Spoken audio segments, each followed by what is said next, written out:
This is the Lone Creator YouTube. We hope this video helps. You start by signing into account. Microsoft. With your current Microsoft account, enter the password and complete any immediate verification.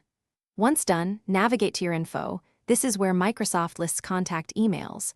Make sure you have access to the alternate email or phone shown. You will need a code. If two-step verification is on, prepare the authenticator or SMS. These steps ensure Microsoft can verify you before allowing an email chain. Next, you choose Manage how you sign into Microsoft and click Add Email. Type the new address you want to use and request a verification code. Microsoft sends it to that inbox immediately. While waiting, keep the browser open and check spam if you don't see it. Codes usually expire quickly. Enter the code to verify the address, and once confirmed, the interface lets you select Make Primary. This step replaces the old contact for sign-in and recovery. Finally, set the newly verified address as primary and optionally remove the old email.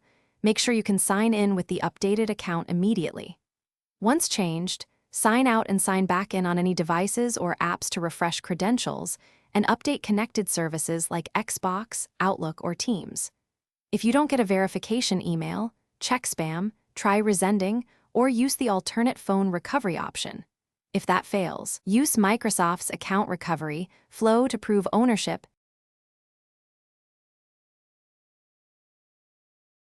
Thanks for watching. Consider subscribing if we helped you.